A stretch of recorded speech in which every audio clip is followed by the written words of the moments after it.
Ça m'a vraiment secoué, Éric Coquerel bouleversé face à Apolline de Malherbe. Éric Coquerel a donné son avis sur l'actualité de ces derniers jours ce mardi 8 juillet 2025 sur l'antenne de BFM TV dans le Face à Face. Le député a été cependant très ému en évoquant une disparition tragique survenue la veille. Éric Coquerel, après s'en être pris à la matinalière de RMC, s'est donc confié à elle.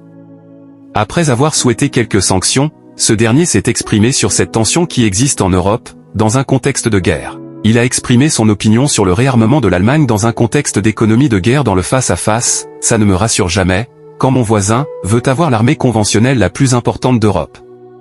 Je m'interroge, a-t-il déclaré ce mardi 8 juillet 2025 sur l'antenne de BFM TV, dans le face-à-face proposé juste après la matinale première édition.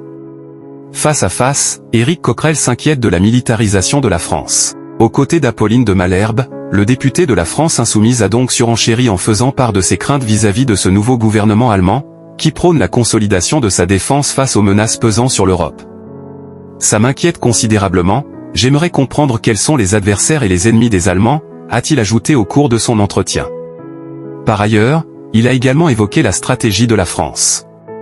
Le député s'est donc interrogé sur les capacités militaires tricolores. La souveraineté, c'est de produire ce dont on a besoin comme arme pour se défendre, pas de produire des armes dont les débouchés sont des ventes à l'export et donc d'entretenir des conflits, a-t-il affirmé. Face à face, Éric Coquerel touché par la mort de son confrère Olivier Marleix. En début d'entretien, Éric Coquerel a fait part de sa réaction face à la mort choc d'Olivier Marleix dans le face-à-face. Le député a affirmé que son collègue était quelqu'un de très apprécié sur tous les bancs de l'Assemblée. Pour lui, la révélation de sa disparition l'a profondément bouleversé. Ça m'a vraiment considérablement secoué, a-t-il souligné peu après 8h30 ce mardi 8 juillet 2025 sur BFM TV. Ce mardi 8 juillet 2025, Éric Coquerel, dans le face-à-face, a réuni 395 000 personnes de 8h33 à 8h53, soit 12,4% de part de marché auprès des 4 ans et plus, dont 21,1% sur les 25-49e ans. BFM TV s'est classé 3e chaîne de France et leader devant CNews et LCI.